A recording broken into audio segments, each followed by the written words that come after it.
The Shameless transfer scandal. Ashley Cole. Back in the day, one of the best left-backs in the world in 2005, England star, Arsenal Invincible. But then, he decided to blow it all up with one of the most shameless transfer scandals in Premier League history. The tapping up rule is simple. If a player is under contract, another club can't approach them directly. You have to go through the player's club first. Chelsea didn't care. They wanted Ashley Cole, and they wanted him yesterday. So in early 2005, Cole, his agent, Jose Mourinho, and Chelsea chief exec Peter Kenyon all met up. Not in a secret safe house, not in some underground bunker, but in a London hotel. Like they were meeting for brunch instead of planning a rules violation. Now this wasn't a maybe they bumped into each other situation. Nope.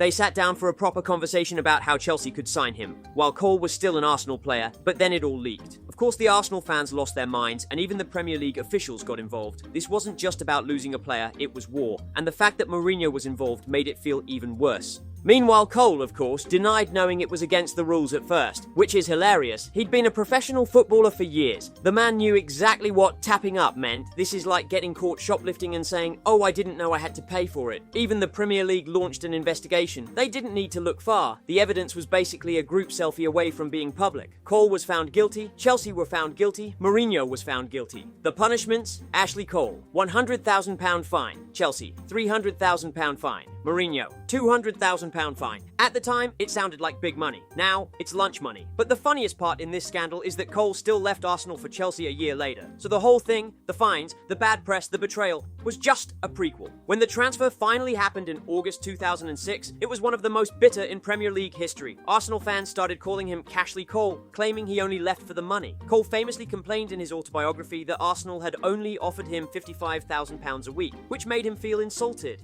Yeah, I know that's £2.7 million a year, such an insult. In the end, Cole went on to win the Premier League, multiple FA Cups, and the Champions League with them. From a career standpoint, it was a smart move. From a PR standpoint, Arsenal fans still boo him like it happened yesterday, but then the scandal itself changed things right away. After this, the Premier League tightened its rules on approaching players. They wanted to make sure there were no more accidental hotel brunches with rival club executives. But here's the joke. Tapping up never really stopped. It just went underground. Now it's unofficial interest leaked to the press, Fabrizio Romano, or agents having informal chats that somehow end with their client signing for a new club 2 weeks later. Ashley Cole will go down as one of the best left-backs England has ever produced, but in the Premier League history books, he'll always be the face of the most blatant tapping up scandal the league's ever seen. Crystal Palace multi-club ownership breach. It's the end of the 2025 season, and Crystal Palace have reached the Europa League. But then there's Lyon, a club that used to be scary in the 2000s before PSG turned League One into a one-club special. On paper, these two have nothing in common except occasionally producing players Arsenal buys too early or Man United buys too late. But here's the thing, they actually have the same landlord,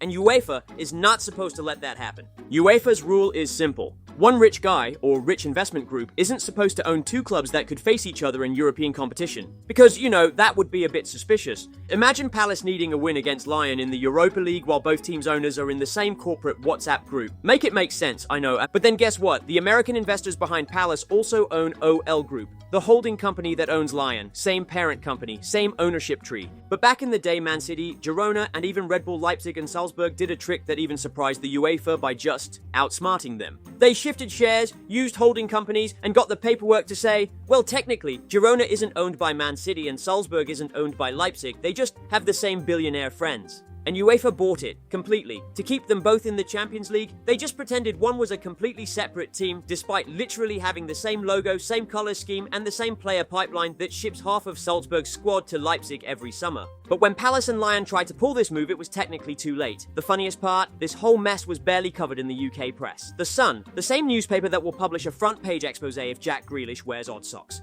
didn't touch it. Why? Because telling fans that billionaires are bending UEFA rules makes everyone realize the game is rigged. And you can't have that getting in the way of transfer gossip and stuff. But to be honest, to Manchester City and Leipzig, is it illegal? Not exactly. Is it dodgy? Oh, 100%. They still follow the rules, right? Adrian Mutu cocaine ban. Adrian Mutu.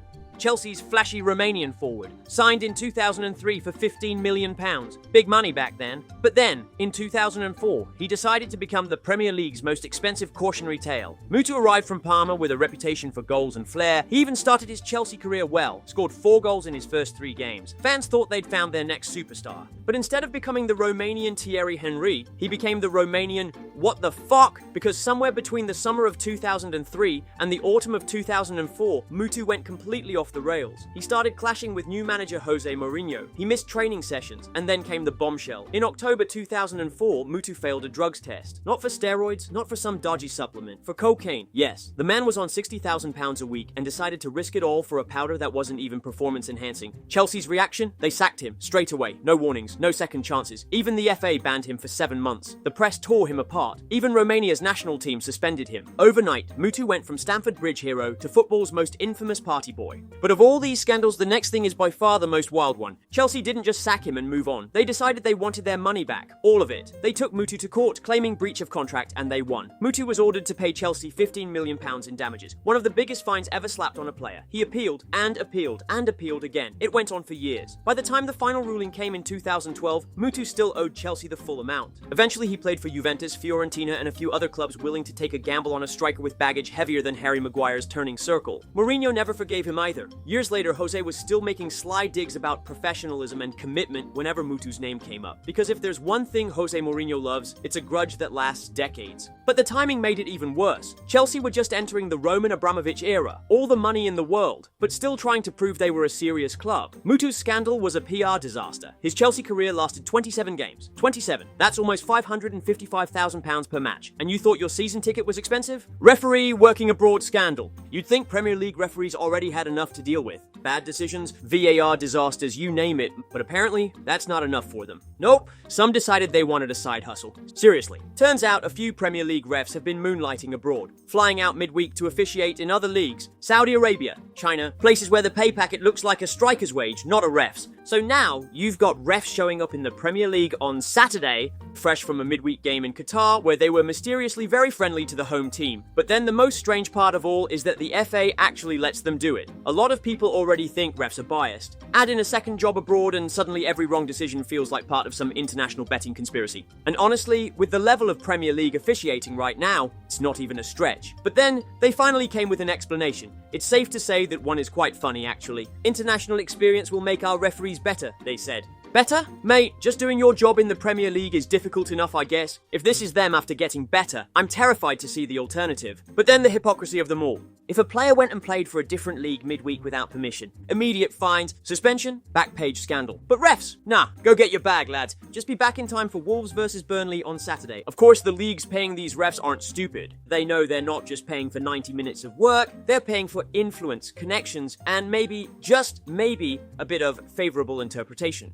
But that's not even all. An even more crazy thing is that this only became public because a few journalists noticed top Premier League refs missing matches. One week they're reffing West Ham versus Brighton. The next they've vanished, only to be spotted in Saudi Arabia. So nowadays here we are. The Premier League's best refs are part-time employees with frequent flyer miles and side gigs in leagues run by billionaires. And we're supposed to believe every decision they make is 100% impartial. Yeah, sure. And I'm the new manager of Real Madrid. 200 million legal costs. You know how some clubs spend big on transfers? Man City and Chelsea decided to do it on lawyers. And not just any lawyers, we're talking about the Messi and Ronaldos of legal defense. The kind of lawyers who charge £1,000 an hour just to show up. But then the thing is that the Premier League has been investigating Man City for 115 alleged rule breaches. At that point, it's not an investigation. It's a Netflix series waiting to happen. Chelsea's case? A little smaller but still ridiculous. They've been probed over dodgy payments and financial trickery dating back to the Roman Abramovich era. But here's where it gets absurd. The legal costs for these investigations have spiraled so much that Premier League accountants probably need therapy.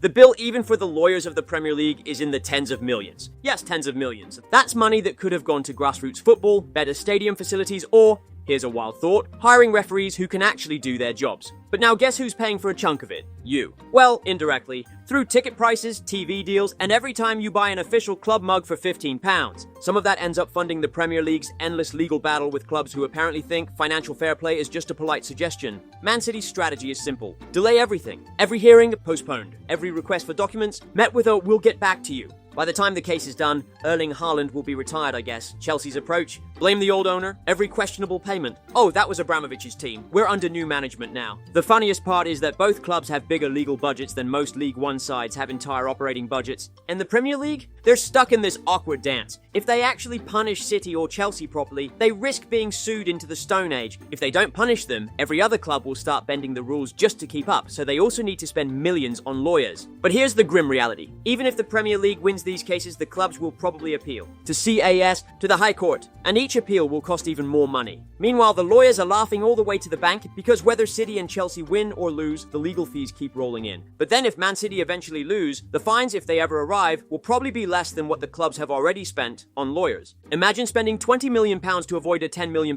fine. That's some next level financial strategy. Everton's record points deduction. It's 2023. They pulled off something truly historic. Not a trophy, not a miracle survival story. No, they managed to get the biggest points deduction in Premier League history. 10 points. Gone. Just like that. One moment you're mid-table, the next you're staring at the bottom three. But the reason why is even more stupid. Financial mismanagement. In simple terms, they spent money they didn't have, broke the rules and got caught. It's basically the football version of maxing out your credit card on holiday and then acting shocked when the bank calls. Everton's excuse, we were building for the future. The Premier League immediately responded saying, the Premier League's rules are clear, you can only lose a certain amount of money over 3 years. But then probably the most stupid part of all, the spending wasn't even worth it. If you're going to break the rules, at least buy a team that plays good football. But no! They dropped huge money on flops, overpriced defenders, and whatever the hell their recruitment department was thinking when they signed Dele Alli. 10 points might not sound like much, until you remember how tight the relegation battle was. This wasn't just a punishment, this was a potential death sentence. But then came the inevitable. Everton fans were fuming. Chants, banners, online rants, and you know what? They kind of had a point, because while Everton got hammered with a record deduction, other clubs with far worse allegations,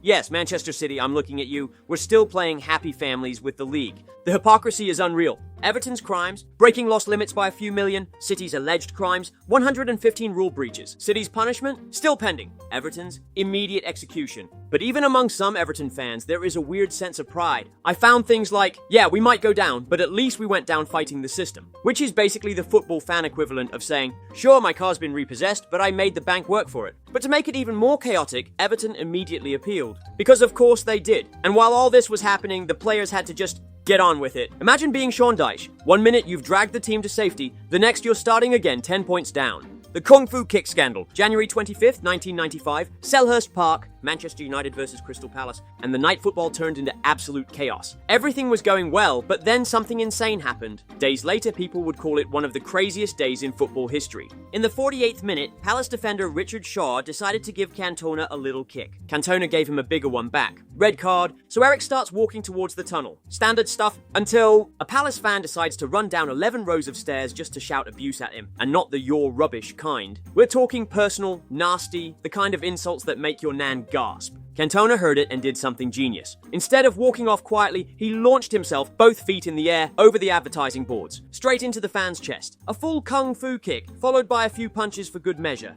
Told you, quite genius, right? It's even one of the most replayed slow-motion moments in Premier League history. The reaction was instant chaos. Players, staff, stewards, all piling in, the crowd losing their minds. But then after the match, Cantona gave an interview to explain it all. Cantona didn't even try to deny it. Afterwards, he gave one of the most iconic press conference lines of all time. When the seagulls follow the trawler, it is because they think sardines will be thrown into the sea. Translation? Nobody knows. But then the FA got involved. The FA went nuclear. United suspended him for the rest of the season. He got a 9-month ban from football and 120 hours of community service. For context, Luis Suarez bid a player twice and didn't get that long. But Cantona didn't just get punished, he got made an example of. In the end, United's season nearly collapsed without him. They lost the title to Blackburn. Yeah, not even joking. Cantona's return the next season was like a rockstar comeback tour. First game back was against Liverpool. Scored a penalty, assisted another, and United, they went on to win the double. Because of course they did. Because of this scandal, it even changed how stadiums handled security. Clubs realized maybe it wasn't a good idea to let fans lean over the boards and scream abuse at players from 2 feet away. Not because they cared about the players' feelings, but because they didn't want to see a karate demonstration on live TV again. Cantona himself never apologized in the way the FA probably wanted. Sure, he said sorry publicly, publicly. But you could tell he didn't really mean it.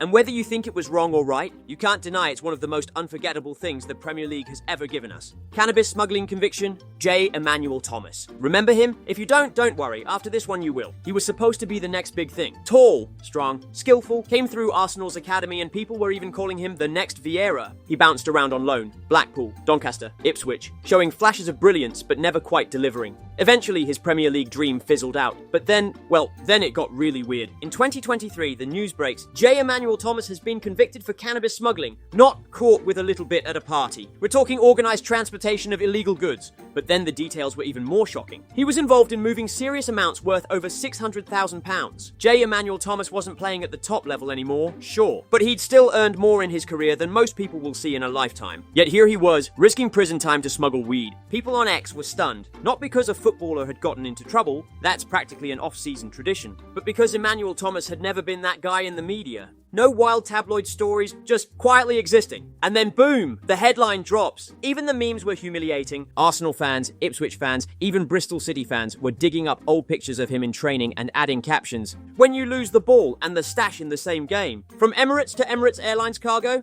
pace 65, agility 70, prison sentence 24 months. It was humiliating. For him and for the clubs who'd once called him their future. Eventually, the court case happened. The court case painted a pretty grim picture. Emmanuel Thomas wasn't some innocent bystander. He played a role in an actual smuggling operation. Authorities tracked the movements. They had the evidence. And when it all came out, there was no getting away from it. He was convicted, sentenced, and suddenly, the kid who once trained alongside Cesc Fabregas was in a very different kind of team environment. From a football perspective, it's baffling. Because you expect this kind of storyline from a player with a history of chaos, not from someone who seemed like they'd just quietly fade into non-league football and coaching. It also speaks to something darker in the game, the way some players fall off the radar and don't know what to do next. Not every ex-pro becomes a pundit or a coach, not everyone's made for the afterlife of football, and some make terrible decisions trying to replace the money or the buzz. Still, sympathy only goes so far when you've actively smuggled drugs. Fans will always see this as the ultimate wasted talent story, with an ending so bad it's almost a parody. In the pantheon of Premier League-linked scandals, this one's unique. Most player controversies are about affairs, fights, gambling, or drunk driving. Cannabis smuggling, that's a whole different league of stupidity. And the humiliation isn't just in the crime, it's in the contrast. From Arsenal's Emirates Stadium to a prison cell. From the captain's armband at youth level to a mugshot in the papers. Now, for younger fans who never saw him play, he's just that ex-Arsenal guy who went to prison. The moral of the story? If football doesn't work out, maybe just stick to coaching badges or punditry, because smuggling weed isn't exactly a smart career. And for Arsenal fans, it's just another reminder that next Vieira is the most cursed label you can give a player. It never ends well.